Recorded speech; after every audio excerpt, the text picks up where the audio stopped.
নমস্কার বন্ধুরা, আমি শুভজিৎ। বাংলায় বর্গী আক্রমণের কথা আমরা কম বেশি সবাই জানি। এই বর্গী হামলা নিয়ে একটি অসাধারণ ঐতিহাসিক গল্প লিখেছেন হেমেন্দ্র কুমার রায়। গল্পটির নাম বর্গী এলো দেশে। আজ এই গল্পটি থাকছে তোমাদের জন্য। তাহলে শুরু করা যাক আমাদের আজকের গল্প। খোকা ঘুমুলো, পাড়া জুড়ুলো, বর্গী এলো দেশে। আমাদের ছেলে ভুলানো ছড়ার একটি পংক্তি। মনে করুন বাংলাদেশের শান্ত স্নিগ্ধ পল্লীগ্রাম। দুপুরবেলা, চারিদিক নিরালা, শ্যাম সুন্দর পল্লী প্রকৃতি রৌদ্রদীপ্ত আলো মেখে করছে ঝলমল ঝলমল। বাতাসে কোথা থেকে ভেসে আসছে বন কপোতের অলস কণ্ঠস্বর। চুকে গিয়েছে গৃহস্থলীর কাজকর্ম। মাটিতে শীতল পাটি বিছিয়ে খোকাকে নিয়ে বিশ্রাম করতে এসেছেন ঘুম ঘুম চোখে খোকার মা। কিন্তু ঘুমোনোর ইচ্ছা নেই খোকাবাবুর। বিদ্রোহী হয়ে তার স্বরে তিনি জুড়ে দিলেন এমন জোর কান্না যে ঘুম ছুটে যায় পল্লীর এ বাড়ির ও বাড়ির সকলের চোখে। ছিঁড়ে যায় বন কপোতের শান্তি গান, তরুলতার কলতান। সচকিত হয়ে উঠে নির্জন পথের তন্দা স্তব্ধতা। ঘুমপাড়ানি সঙ্গীতের তালে তালে খোকার মাথা আর গা চাপড়ে চলেন খোকার মা। সেই আদর মাখা নরম হাতের ছোঁয়ায় খানিক পরে খোকাবাবুর চোখের পাতা জড়িয়ে এলো ঘুমের ঘরে ধীরে ধীরে। অবশেষে মৌন হলো ক্রন্দন ভরা কণ্ঠস্বর। পাড়া গেল জুড়িয়ে। আচম্বিতে অগাধ স্তব্ধতার নিদ্রা ভঙ্গ করে দিকে দিকে জেগে উঠল অত্যন্ত আতঙ্কিত জনতার গগনভেদী আর্তচিৎকার। পথে পথে পাড়ায় পাড়ায় ভীত উচ্চ রব শোনা গেল। পালাও পালাও, এলো রে ওই বর্গী এলো, সবাই পালাও, বর্গী এলো। ধূলিপটলে দিকবিদিক অন্ধকার। উল্কা বেগে ঘোড়া ছুটিয়ে ধেয়ে আসছে হাজার হাজার অশ্বারোহী। ঊর্ধ্বন্বিত হস্তে তাদের শানিত কৃপাণ, বিস্ফোরিত চোখে নিষ্ঠুর হিংসা, কর্কশ কণ্ঠে ভৈরব হুঙ্কার। বর্গী এলো দেশে, ঘরে ঘরে হানা দিতে, গৃহস্থের সর্বস্ব লুটতে, গ্রামে গ্রামে আগুন লাগাতে, পথে পথে রক্তস্রোত ছোটাতে, আবাল বৃদ্ধ বনিতার প্রাণ হরণ করতে। পাড়ায় পাড়ায় ঘরে ঘরে ধড়মড় করে উঠে বসল ঘুম ভাঙা খোকাখোকিরা। কিন্তু আর শোনা গেল না তাদের কান্না, বন কপোতের ঘুমপাড়ানি সুর এবং তরুলতার মর্মর রাগিনী।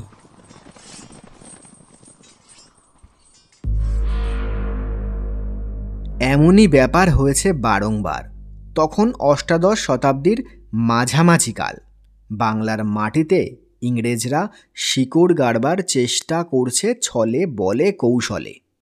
বর্গী বলতে কি বোঝায়? অভিধানিক অর্থানুসারে যার বর্গ আছে সেই হলো বর্গী। বর্গের একটি অর্থ দল। যারা দল বেঁধে আক্রমণ করত তাদেরই বর্গী বলে ডাকা হতো। ইতিহাসেও বর্গী বলতে ঠিক ওই কথাই বোঝায় না। বর্গী নাকি বার্গীর শব্দের অপভ্রংশ। মহারাষ্ট্রীয় ফৌজে যেসব উচ্চ শ্রেণীর সাওয়ার ছিল নিজেদের ঘোড়ার ও সাজ পোশাকের অধিকারী, তাদের নাম শিলাদার। কিন্তু বার্গীর বলতে বোঝায় সবথেকে নিম্ন শ্রেণীর সাওয়ার। তারা অস্ত্রশস্ত্র ও অশ্ব লাভ করত রাজ সরকার থেকেই। প্রাচীনকালে অনার্য হুন জাতীয় ঘোড়সাওয়াররা দলে দলে পূর্ব ইউরোপ এবং উত্তর ভারতে প্রবেশ করে দিকে দিকে লুণ্ঠন ও হত্যাকাণ্ড চালিয়ে ইতিহাসে ভয়াল নাম অর্জন করেছিল। বর্গীরাও সেই জাতীয় হানাদার, তবে তাদের অত্যাচার অতটা ব্যাপক হয়নি। বর্গীর হাঙ্গামা হচ্ছে বিশেষভাবে বাংলাদেশেরই ব্যাপার।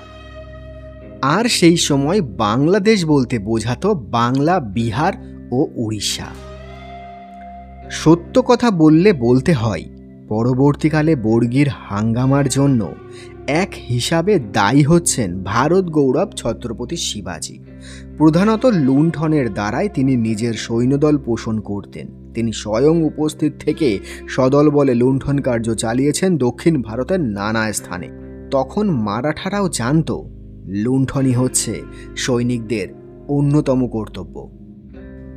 আরম্ভেই যেখানে নৈতিক আদর্শ এমনভাবে ক্ষুণ্ণ হয়, পরবর্তীকালে তা উন্নত না হয়ে অধিকতর অবনমিত হয়ে পড়বারই কথা।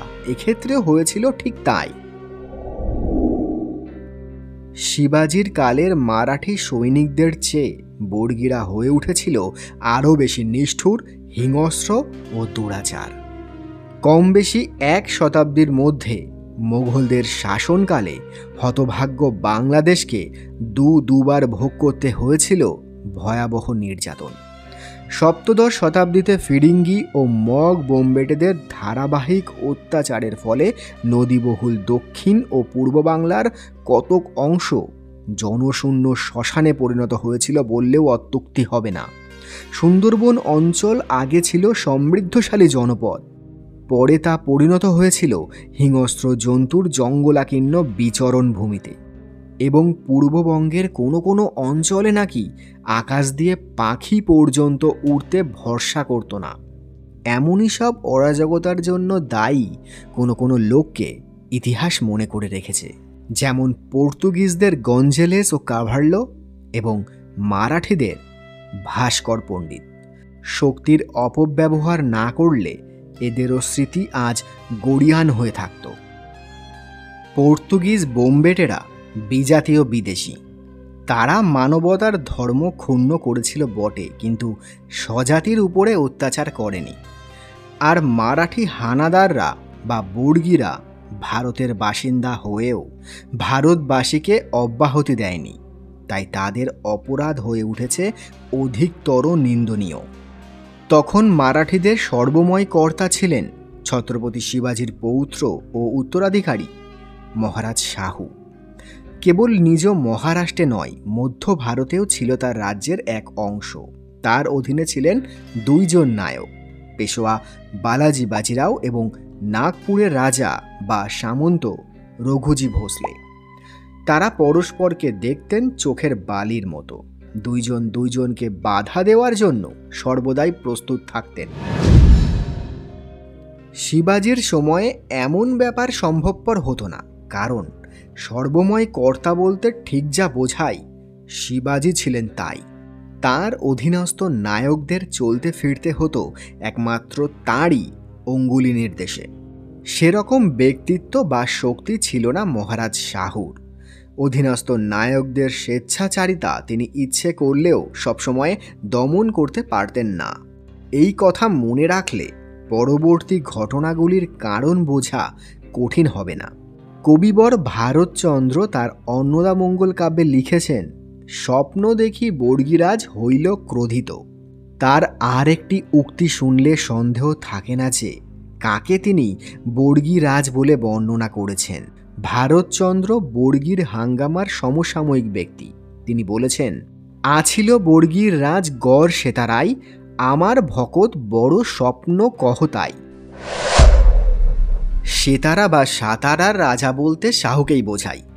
যদিও বর্গীরা চৌথ আদায়ের নামে যে টাকা আদায় করত তার মধ্যে তারও অংশ থাকত, তবু বর্গীর হাঙ্গামার সঙ্গে শাহুর যোগ ছিল প্রত্যক্ষভাবে নয়, পরোক্ষভাবে। চৌথ হচ্ছে সাধারণত রাজস্বের 4 ভাগের 1 ভাগ।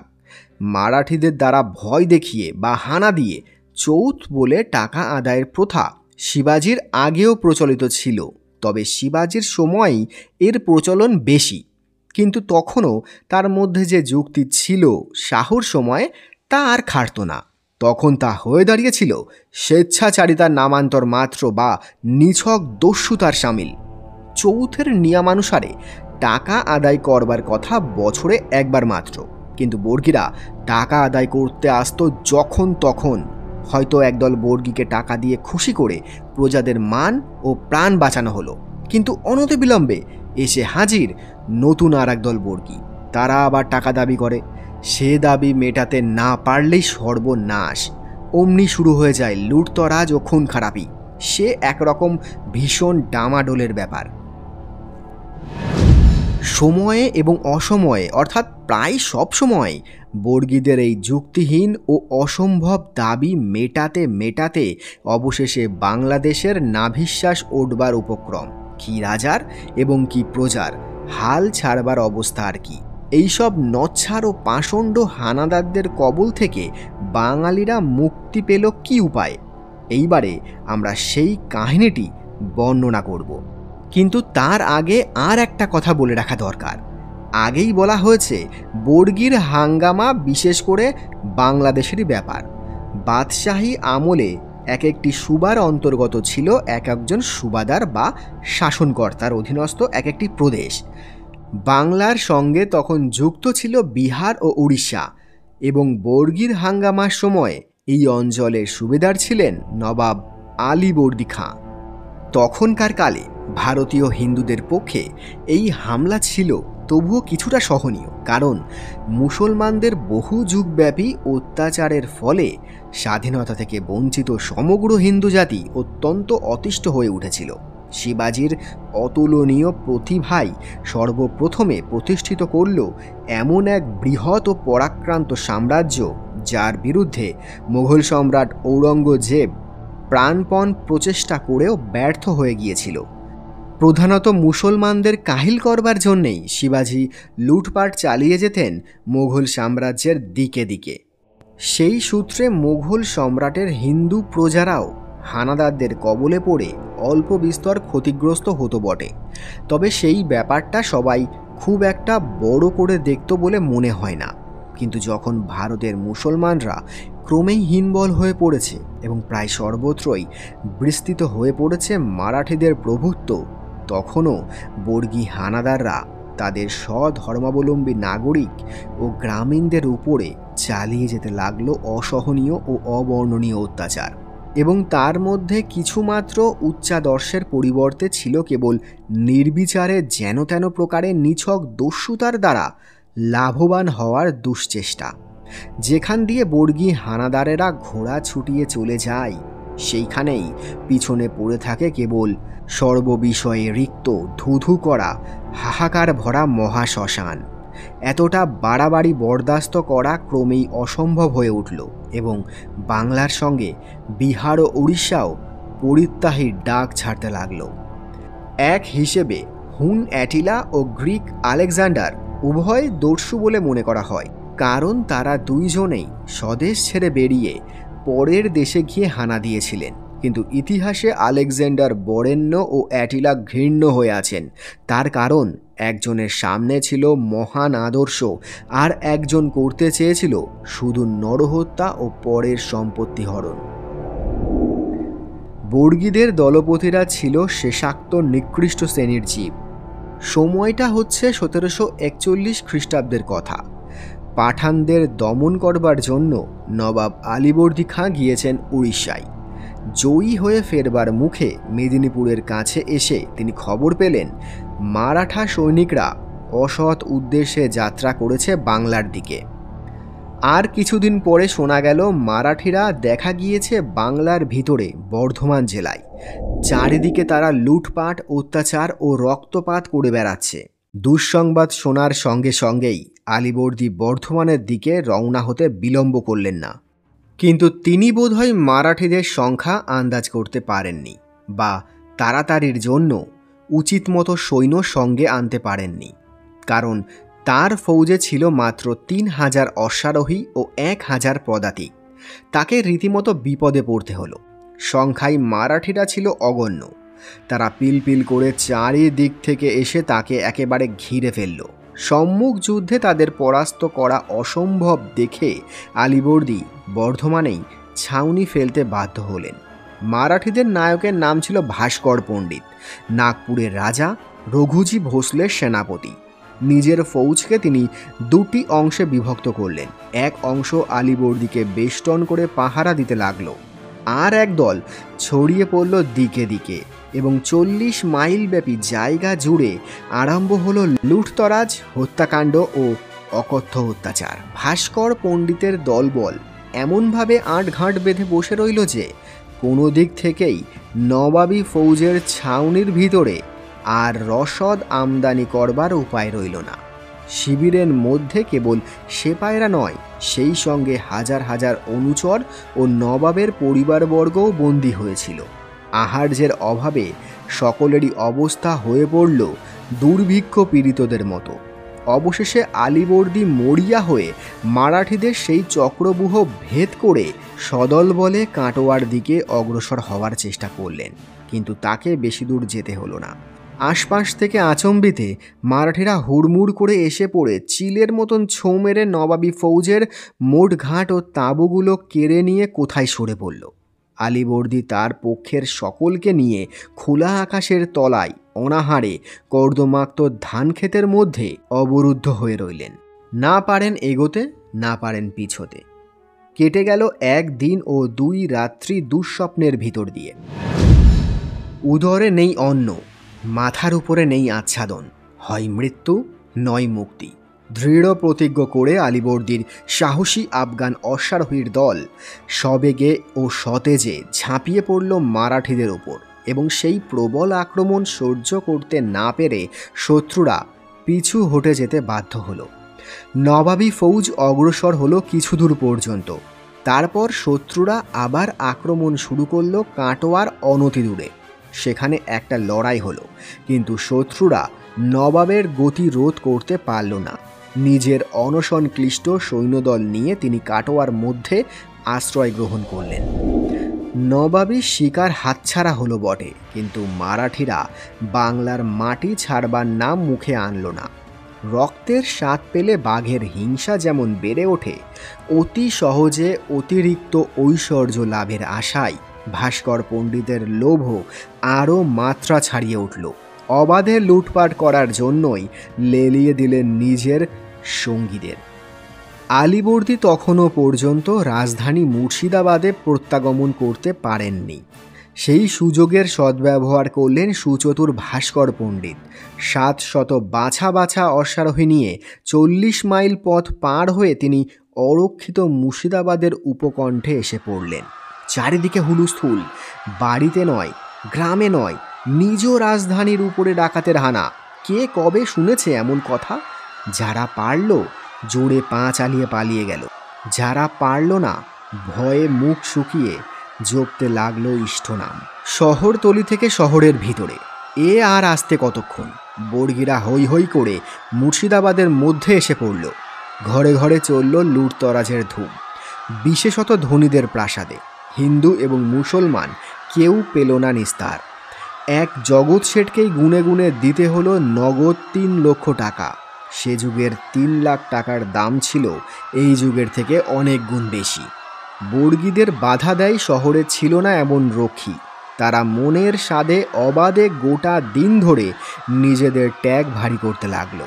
সকলে ভেবে নিল আর রক্ষে নেই, এইবার বুঝি সর্বনাশ হয়। এমন সময়ে কাটোয়ার পথ থেকে দলবল নিয়ে স্বয়ং আলীবর্দী এসে পড়লেন হন্তদন্তের মতো। বর্গীরাও যথা সময়ে সরে পড়তে দেরি করল না। সোজা গিয়ে হাজির হলো কাটোয়ায়, এবং আঁশ মিটিয়ে মুর্শিদাবাদ লুণ্ঠন করতে পারল না বলে আক্রোশে যাওয়ার পথে 2 পাশের গ্রামের পর গ্রাম আগুন লাগিয়ে যেতে লাগলো। চিহ্নিত হয়ে রইল তাদের যাত্রাপথ উত্তপ্ত ভস্মস্তূপে। কাটোয়া হলো বর্গীদের প্রধান আস্তানা। সেখান থেকে হুগলি, এবং তারপর তারা দখল করল আরও গ্রাম ও নগর। রাজমহল থেকে মেদিনীপুর ও জলেশ্বর পর্যন্ত বিস্তৃত ভূমি তারা অধিকার করে বসল। গঙ্গার পশ্চিম দিক থেকে বিলুপ্ত হলো নবাবের প্রভুত্ব। এমনকি জমিদাররা পর্যন্ত বাধ্য হয়ে তাদের রাজস্ব দিতে লাগলো, এবং তাদের বশ্যতা স্বীকার করল ফিরিঙ্গি বণিকরাও। গঙ্গার পূর্ব দিকের ভূভাগ আলীবর্দীর হস্তচ্যুত হলো না বটে, কিন্তু মাঝে মাঝে সেই অঞ্চলেও বর্গীরা হানা দিতে ছাড়ল না। তাদের উৎপাতের ভয়ে ধনী ও সম্ভ্রান্ত ব্যক্তিরা গঙ্গার পশ্চিম দিক ছেড়ে পালিয়ে এলো। বাংলাদেশ লণ্ডভণ্ড হয়ে গেল বললেই চলে। ব্যবসা বাণিজ্য বন্ধ হওয়ার উপক্রম। বাজারে শস্যের অভাব, জিনিসপত্রের অগ্নিমূল্য, শ্রমিকদের মজুরি বেড়ে উঠল। যারা তুতের আবাদ করে তারা পালিয়ে গেল, কারণ বর্গীরা তুত গাছের পাতা ঘোড়াদের খোরাকে পরিণত করলো, যা ছিল গুটি পোকার প্রধান খাদ্য। ফলে আর রেশম প্রস্তুত হতো না, এমনকি যারা রেশমি কাপড় বুনত তারাও দেশ ছাড়া, এবং রেশমের কারবার হলো স্থায়ীভাবে ক্ষতিগ্রস্ত। প্রত্যক্ষদর্শীদের বর্ণনা থেকে কিছু কিছু তুলে দিলে আসল অবস্থা উপলব্ধি করা সহজ হবে। একজন বলছেন, আপন আপন সম্পত্তি নিয়ে সকলেই পলায়ন করতে লাগলো। আচম্বিতে বর্গীরা এসে তাদের চারিধার থেকে ঘিরে ফেলল, আর সব কিছু ছেড়ে তারা কেড়ে নিতে লাগলো কেবল সোনা আর রূপা। আর অনেকের হাত, অনেকের কান ও নাক কেটে নিল এবং অনেককে মেরে ফেলল একেবারেই। স্ত্রী লোকদের উপরে অত্যাচার করতে তারা বাকি রাখল না। আগে বাইরে লুটপাট সেরে তারা গ্রামের ভিতরে ঢুকে পড়তো এবং আগুন লাগিয়ে দিত ঘরে ঘরে। দিকে দিকে হানা দিয়ে তারা অশ্রান্ত স্বরে চিৎকার করত, আমাদের টাকা দাও, আমাদের টাকা দাও, আমাদের টাকা দাও। যারা টাকা দিতে পারত না তাদের নাকের ভিতর তারা সুরসুর করে জল ঢেলে দিত কিংবা পুকুরে ডুবিয়ে মেরে ফেলত। লোকে নিরাপদ হতে পারত কেবল ভাগীরথীর বড় পাড়ে গিয়ে। প্রাচীন কবি গঙ্গারাম তার রচিত মহারাষ্ট্র পুরাণ কাব্যে বর্গীয় হাঙ্গামার চিত্র লিখেছেন এইভাবে, এই মতে সব লোক পলাইয়া যাইতে, আচম্বিতে বর্গী ঘেরিয়া আইসে সাথে, মাঠে ঘেরিয়া বর্গী দেয় তবে সারা, সোনারূপা লুঠে নেয় আর সব ছাড়া। কারু হাত কাটে, কারু কাটে কান, একই চোটে কারুর বধ হয় পরাণ। বর্ধমানের মহাসভার সভাপণ্ডিত বাণেশ্বর বিদ্যালঙ্কার বলেছেন, শাহু রাজার সেপাইরা নৃশংস, গর্ভবতী নারী, শিশু, ব্রাহ্মণ ও দরিদ্রের হত্যাকারী ও বন্য প্রকৃতি। তাবৎ লোকের উপরে দস্যুতা করিতে দক্ষ এবং যে কোনো পাপ কাজ করতে সক্ষম। তাদের প্রধান শক্তির কারণ আশ্চর্যরূপে দ্রুতগতি অশ্ব। যুদ্ধের সম্ভাবনা দেখলেই তারা ঘোড়ায় চড়ে অন্য কোথাও চম্পট দেয়। বর্গীদের চারিত্রিক বিশেষত্ব বোঝা গেল, তারা দস্যু, তারা নির্মম, তারা কাপুরুষ। মহারাষ্ট্রের বিশেষ গৌরবের যুগেও একাধিকবার মারাঠি চরিত্রের এইসব লক্ষণ প্রকাশ পেয়েছে। দিল্লির মুসলমানরাও এই জন্য তাদের দারুণ ঘৃণা করত। বর্ষা এলো বাংলায়, ঘাট, মাঠ, বাট জলে জলে জলময়, অচল পথ চলাচল। বর্গীদেরও দায়ে পড়ে অলস হয়ে থাকতে হলো। আলীবর্দী রাজধানীর বাইরে এসে প্রচুর সৈন্যবল সংগ্রহ করে প্রস্তুত হয়ে রইলেন। ভাস্কর পণ্ডিত তলে তলে তৈরি হওয়ার চেষ্টা করলেন। আরও বেশি ফৌজ পাঠানোর জন্য আবেদন করলেন নাগপুরের রাজা রঘুজির কাছে, কিন্তু তার আবেদন মঞ্জুর হলো না। কারণ হয়তো সৈন্যাভাব। আলীবর্দী ছিলেন অভিজ্ঞ সেনাপতি। তিনি বেশ বুঝলেন, নদী নালার জল শুকিয়ে গেলে বর্গীদের বেগমান ঘোড়াগুলো আবার কর্মক্ষম হয়ে উঠবে। এই হচ্ছে তাদের কাবু করবার মাহেন্দ্রক্ষণ। দুর্বল হলে কি হবে? ভাস্করের ভক্তির অভাব নেই। জমিদারদের কাছ থেকে জোর করে কাঁড়ি কাঁড়ি টাকা আদায় করে তিনি মহা সমারোহে দুর্গাপুজোর আয়োজন করলেন কাটোয়া শহরে। নবমীর রাত্রি, পূজা ও আমোদ প্রমোদের পরে খাওয়া দাওয়া সেরে আনন্দ শ্রান্ত মারাঠিরা অচেতন হয়ে পড়ল গভীর নিদ্রায়। কিন্তু আলীবর্দী ও তার বাছা বাছা সৈনিকদের চোখে নেই নিদ্রা। গোপনে গঙ্গা ও অজয় নদী পার করে আলীবর্দী সদল বলে ঝাঁপিয়ে পড়লেন ঘুমন্ত দস্যুদের উপরে। বেশি কিছু করতে হলো না এবং লোকক্ষয়ও হলো না বেশি। সব দিক দিয়েই সফল হলো এই অভাবিত আক্রমণ। প্রায় বিনা যুদ্ধেই বিষম আতঙ্কে পাগলের মতো বর্গীরা বেগে পলায়ন করল দিকবিদিক জ্ঞান হারিয়ে। তাদের সমস্ত রসদ, তাঁবু ও মোট ঘাট হলো আক্রমণকারীদের হস্তগত। ফৌজ নিয়ে বাংলা ছেড়ে পালাতে পালাতে ও লুটপাট করতে করতে ভাস্কর পণ্ডিত কটক শহরে গিয়ে আবার এক আড্ডা গাড়বার চেষ্টা করলেন, কিন্তু আলীবর্দী তার পিছনে লেগে রইলেন ঠিক জোকের মতো। তাকে আর হাঁপ ছাড়বার বা নতুন শক্তি সঞ্চয় করবার অবসর দিলেন না। ভাস্করকে কটক থেকেও তাড়িয়ে একেবারে চিল্কা পার করে দিয়ে অবশেষে হাঁপ ছেড়ে বাঁচলেন নবাব আলীবর্দী খাঁ। তারপর বিজয়ী বীরের মতন ফিরে এলেন নিজের রাজধানীতে। এ হলো 1743 খ্রিস্টাব্দের ঘটনা। ভাস্কর পণ্ডিত তখনকার মতন বিতাড়িত হলেও বাংলাদেশ থেকে বর্গীদের আড্ডা উঠে যায়নি। কারণ কিছুদিন যেতে না যেতেই তার মুরব্বি রঘুজি ভোসলেকে নিয়ে ভাস্কর পণ্ডিত আবার হাজির হয়েছেন কাটোয়া শহরে। তারা নাকি শাহু রাজার হুকুমে বাংলার চৌত আদায় করতে এসেছেন। রাজা রঘুজির মস্ত শত্রু মারাঠিদের প্রথম পেশোয়া বালাজি রাও, তিনিও দলে দলে সৈন্য নিয়ে বিহারে এসে উপস্থিত হলেন। দিল্লির বাদশাহ মোহাম্মদ শাহের অনুরোধে রঘুজিকে তিনি বাংলা থেকে তাড়িয়ে দিতে এসেছেন, কিন্তু সব শিয়ালের একরা। বালাজিও লক্ষ্মী ছেলে নন, কারণ তিনি এলেন দিকে দিকে হাহাকার তুলে লুটপাট করতে করতে। সাঁওতাল পরগনার জঙ্গল ভেদ করে তিনি এসে পড়লেন বীরভূমে, তারপর ধরলেন মুর্শিদাবাদের পথ। বহরমপুরের কাছে গিয়ে আলীবর্দী দেখা করলেন তার সঙ্গে। পরামর্শের পর স্থির হলো নবাবের কাছ থেকে বালাজি 22 লক্ষ টাকা চৌত পাবেন এবং তার বিনিময়ে তিনি করবেন বাংলা থেকে রঘুজিকে তাড়াবার ব্যবস্থা। সেই খবর পেয়েই রঘুজি কাটোয়া থেকে চম্পট দিলেন চটপট। বালাজিও তার পিছনে পিছনে ছুটতে কসুর করলেন না। এক জায়গায় দুই দলে বেঁধে গেল মারামারি। সেই ঘরোয়া লড়াইয়ে হেরে এবং অনেক লোক ও মালপত্র খুইয়ে রঘুজি ও ভাস্কর পণ্ডিত লম্বা দিলেন উড়িষ্যার দিকে। কর্তব্য পালনের জন্য যথেষ্ট ছোটাছুটি করা হয়েছে ভেবে বালাজিও ফিরে গেলেন পুনার দিকে। ইতিমধ্যে বাংলাদেশ করল প্রায় 9 মাস ব্যাপী শান্তিভোগ। কিন্তু বাংলা ও বিহারের বাসিন্দারা নিশ্চিন্ত হয়েছিল না। বর্গীদের বিশ্বাস কি? কলকাতাবাসী ব্যবসায়ীরা 25,000 টাকা তুলে শহরের অরক্ষিত অংশে এক খাল খুঁড়ে ফেলল। সেই খালটা মাহাট্টা ডিচ নামে বিখ্যাত হয়ে আছে। বিহারিরাও পাঁচিল তুলে দিল পাটনা শহরের চারিদিকে। ইতিপূর্বে বর্গীরা দুইবার বাংলা আক্রমণ ও লুটপাট করেও শেষ পর্যন্ত লুটের মাল নিয়ে সরে পড়তে পারেনি। সেই জন্য ভাস্কর পণ্ডিতের আফসোসের অন্ত ছিল না। এখন বালাজির অন্তর্ধানের পর পথ সাপ দেখে দৃঢ় প্রতিজ্ঞ হয়ে সংহার মূর্তি ধারণ করে উড়িষ্যা থেকে আবার ধেয়ে এলেন বাংলার দিকে। চতুর্দিকে আবার উঠল সর্বহারাদের গগনভেদী হাহাকার। গ্রামে গ্রামে দেখা গেল লেলিহান অগ্নিশিখা।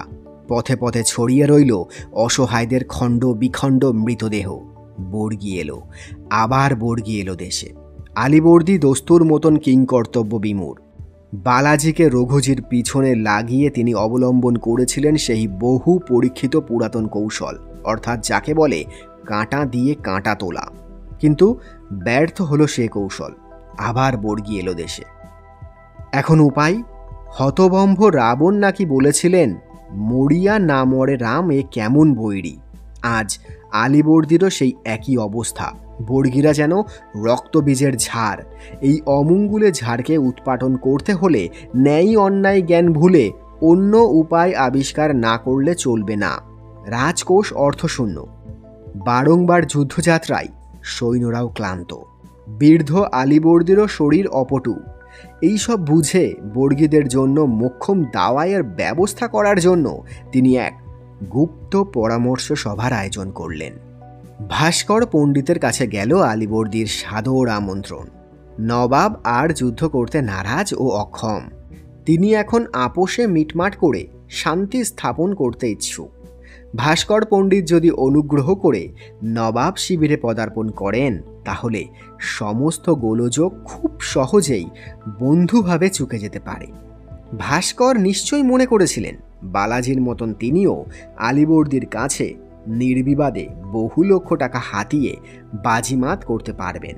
কাজেই কিছুমাত্র সন্দেহ না করেই মাত্র 21 জন সঙ্গী সেনানী নিয়ে হাসতে হাসতে তিনি পদার্পণ করলেন নবাবের শিবিরে। সেদিনের তারিখ হচ্ছে 1744 খ্রিস্টাব্দের 31শে মার্চ।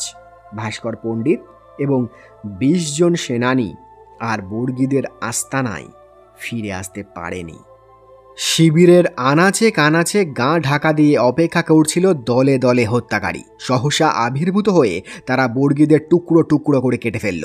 মাত্র একজন সেনানী সেই মারাত্মক খবর নিয়ে নিজেদের আস্তানায় ফিরে এলো ভগ্নদূতের মতো। ব্যাস, এক কিস্তিতেই বাজিমাত। সেনাপতি ও অন্যান্য দলপতিদের নিধন সংবাদ শুনেই বর্গী পঙ্গপালরা মহাভয়ে সমগ্র বঙ্গ ও উড়িষ্যা দেশ ত্যাগ করে পলায়ন করল। কিন্তু বর্গী এলো, আবার বর্গী এলো দেশে, এই নিয়ে 4 বার এবং শেষবার। সেনাধ্যক্ষ ভাস্করের হত্যার প্রতিশোধ নেওয়ার জন্য সসৈন্যে আসছেন স্বয়ং নাগপুরের রাজা রঘুজী ভোসলে। গত 15 মাস ধরে তোড়জোড় ও সাজসজ্জা করে সম্পূর্ণভাবে প্রস্তুত হয়ে তিনি কার্যক্ষেত্রে অবতীর্ণ হলেন।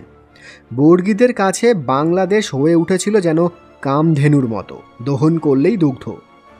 রঘুজী আগে উড়িষ্যা হস্তগত করে বাংলার নানা জেলায় নিজের প্রভুত্ব বিস্তার করতে করতে এগিয়ে আসতে লাগলেন।